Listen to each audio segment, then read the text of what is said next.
Cast your minds back, if you will, to the 1950s. A simpler time, supposedly. Sock hops, Brill cream, and, as it turns out, the birth of some rather insightful criminology. Two sociologists, Gresham Sykes and David Matzer, cooked up something called Neutralization Theory. The core idea: even people who are about to do something a bit naughty or, massively illegal, still want to feel good about themselves. Or at least not feel like complete monsters. So they develop these nifty little mental excuses, these techniques of neutralization, to quiet that pesky conscience. It's like an internal PR department for bad behavior, working overtime. Now you might think this is just for your average leather-jacketed, switchblade-carrying movie delinquent looking to justify swiping hubcaps.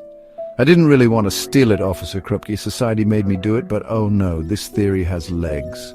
Far-reaching, surprisingly sturdy legs that can stride right into the hallowed halls of international diplomacy.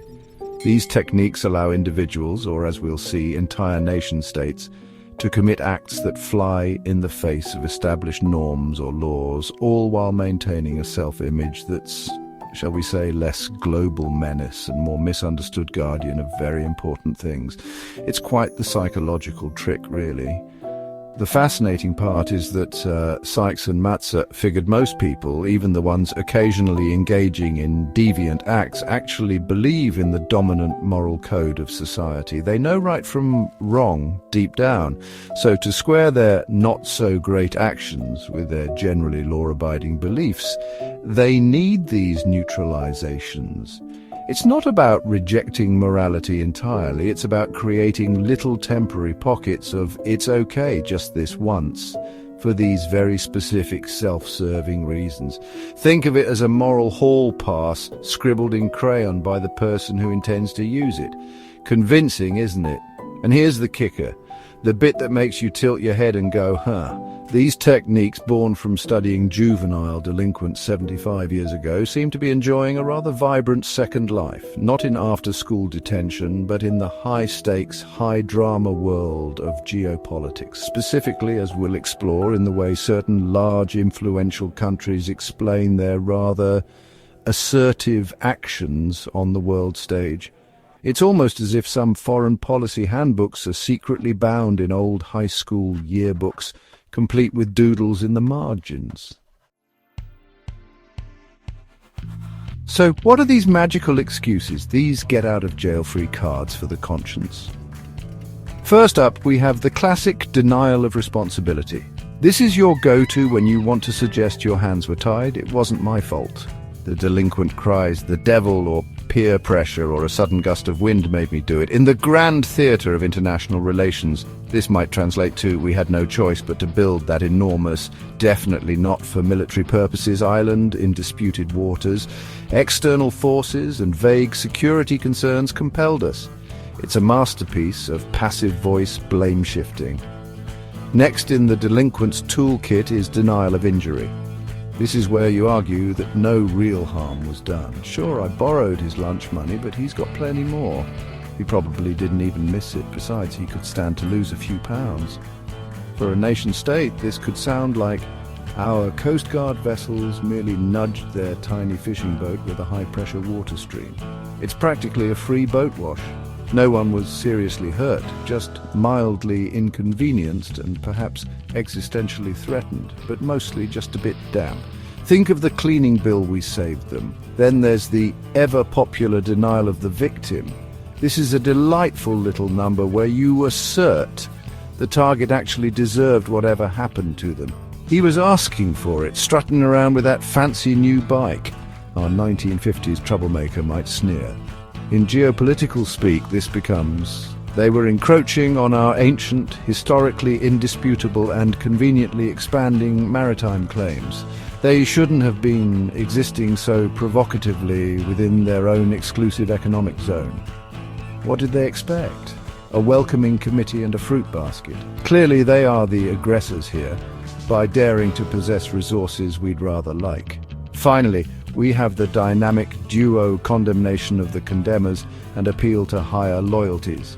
The first is the "who are you to judge me?" defense. Yeah, I broke curfew, but What about all the politicians taking bribes, huh? It's about deflecting criticism by pointing fingers elsewhere, preferably at someone more powerful or hypocritical. The second appeal to higher loyalties justifies actions as serving a more important purpose. I had to help my gang. Loyalty is everything. For a country, this might be, we are safeguarding national sovereignty, a sacred trust. These internationally recognized laws are merely suggestions when our much more important self-defined historical destiny is at stake. Now, let's turn our gaze to the West Philippine Sea, or as Beijing insists on calling it, the South China Sea, because apparently naming rights are part of the dispute. China's playbook here seems to be a remarkably faithful reproduction of Sykes and Matz's greatest hits. Take their response to accusations of, say, ramming Philippine vessels or using water cannons. It's often framed as a denial of responsibility. These aren't aggressive acts, you see, they are merely necessary responses to alleged provocations by the Philippines, or vital measures to safeguard national security. It's always someone else's fault they had to deploy the giant water gun. Then we have a stunning denial of injury. Despite the 2016 Arbitral Tribunal Award, which comprehensively invalidated China's expansive 9-line claim, a ruling China treats like an unwanted party invitation, filed directly in the bin, Beijing consistently downplays any harm. Their massive dredging, island building and militarization. Apparently, this causes no real impediment to freedom of navigation or environmental stability. Their ships aggressively shadowing and harassing Filipino fishermen, just ensuring maritime order presumably. The recent Google Maps update showing West Philippine Sea. Just political hype, nothing to see here, move along, preferably out of our claimed waters. And oh, the denial of the victim is truly something to behold. The Philippines, asserting its rights within its internationally recognized exclusive economic zone, is somehow not a legitimate victim. China's claims of indisputable sovereignty, based on historical maps that are, shall we say, creatively interpreted, render Philippine rights null and void in Beijing's eyes. It's like someone claiming your entire backyard because their great-great-great-grandfather once had a picnic there and drew a really big circle on a napkin. Therefore, you're not a victim of trespassing. You're an obstacle to their historical picnicking rights. Finally, the condemnation of the condemners and appeal to higher loyalties are rolled out with gusto. Any country, particularly the United States or its allies, that dares to criticize China's behavior or support the Philippines is immediately accused of sowing discord, interfering in regional affairs, or Cold War mentality. Meanwhile, all of China's actions are justified by the appeal to higher loyalties, the paramount need to protect its sacrosanct sovereignty, territorial integrity, and vaguely defined national interests. These higher loyalties, naturally, require them to ignore inconvenient international laws and the sovereign rights of their neighbors. It's a tough job, but someone's got to do it. This brings us to the rather baffling and, frankly, quite amusing question. Why are grown adults, officials entrusted with the monumental task of navigating incredibly complex international relations, behaving like characters from a 1950s juvenile delinquency film? Seriously, the reliance on these transparently self-serving neutralization techniques in the high-stakes arena of global power projection is curious. It's as if the entire diplomatic corps of a major world power decided that rebel without a cause wasn't a cautionary tale, but an instruction manual for foreign policy. They made us build the military base is not a line you expect outside a high school principal's office. Philippines' Secretary of National Defense, Gilberto Teodoro Jr., recently hit the nail on the head. He lamented China's deficit of trust and credibility. pointing out that Chinese military counterparts just parrot propaganda talking points for the Communist Party. There's no real dialogue, just the same tired script. This is peak delinquent behavior, sticking to your unbelievable story no matter how many times the principal, or in this case the international community, raises a skeptical eyebrow. I wasn't drag racing, sir. I was testing the aerodynamic efficiency of rapid, synchronized vehicular acceleration for peaceful purposes.